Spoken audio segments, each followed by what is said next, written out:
Bismillahirrahmanirrahim. Assalamu alaikum. Welcome back to the program. It is exactly 8:42 a.m. and we're now going to be joined by Dr. Mustafa Mheta. He's a senior research fellow at MRN, head of Africa desk. Assalamu alaikum to you. Welcome to the program. Dr. Mehta, are you there? Walaikum salam wa rahmatullah.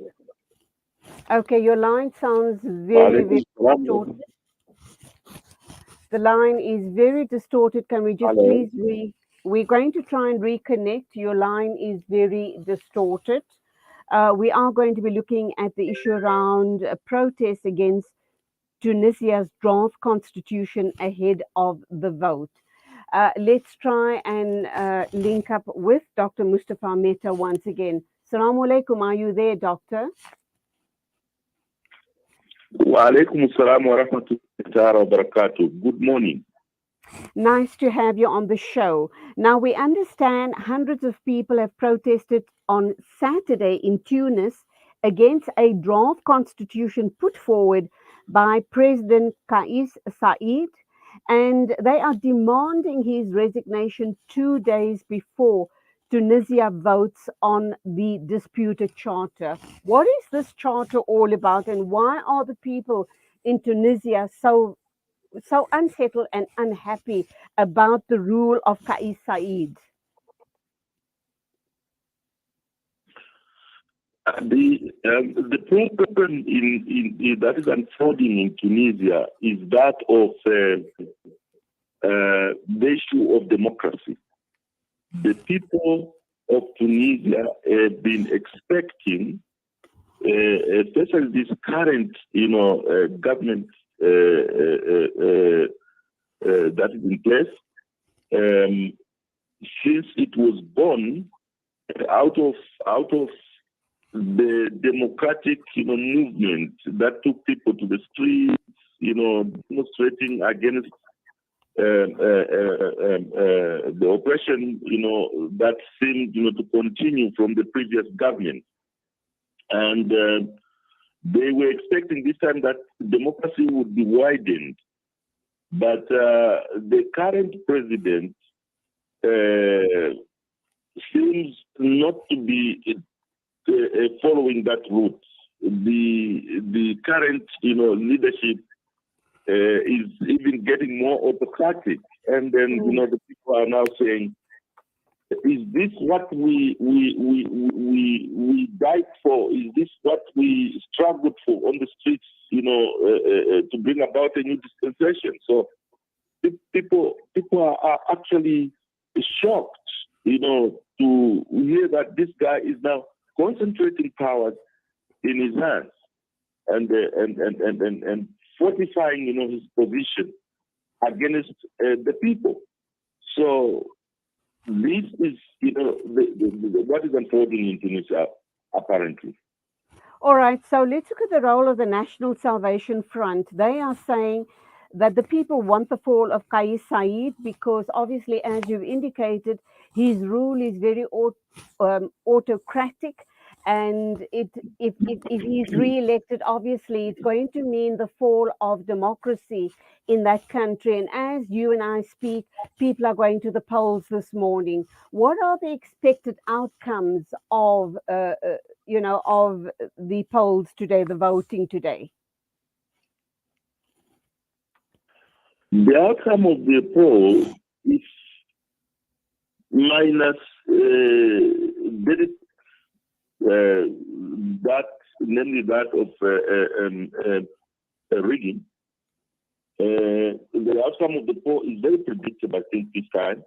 We could see the current regime losing dismally.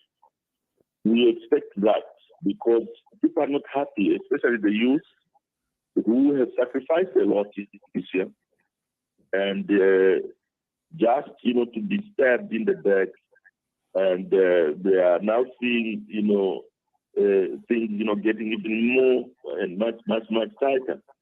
Economically too, not only the democracy, but because economically too, the things are getting tight in Tunisia. and that is,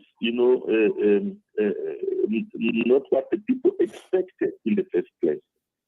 And So, a few weeks ago, also, the repression, of the regime is increasing by the day.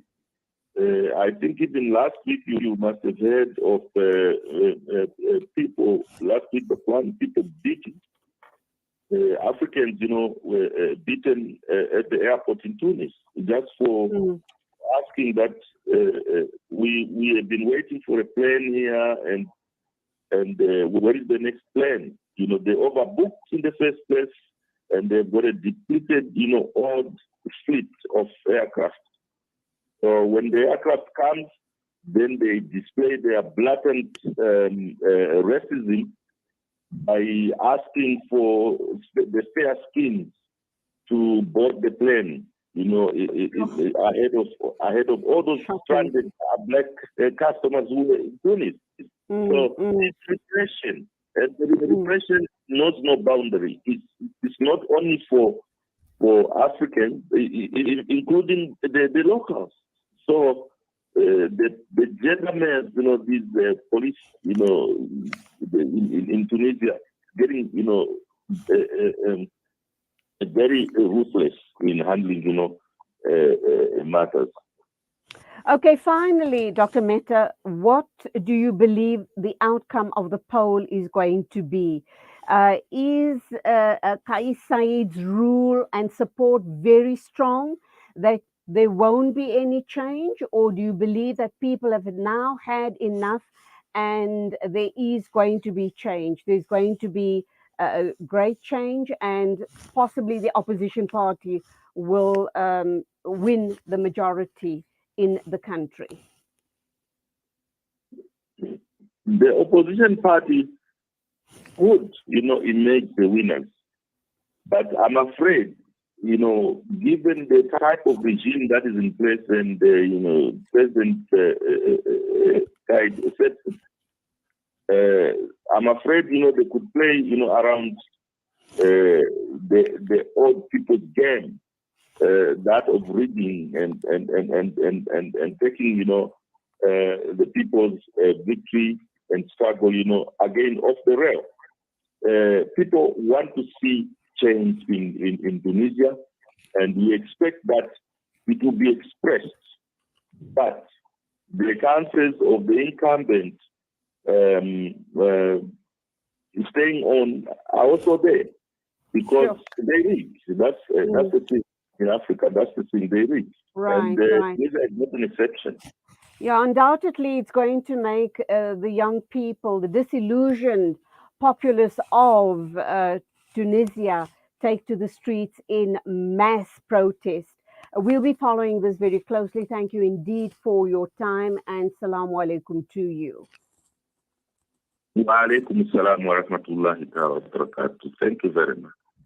That was Dr. Mustafa Mheta, Senior Research Fellow, Head of Africa Desk at Media Review Network. The time is just gone 8:50 a.m. Next on the show, we're going to be talking to Francesca de Gaspari, Executive Director for the Southern African Faith Communities Environmental Institute, to talk about something that is burning all over in the Northern Hemisphere, and that, of course, is global warming.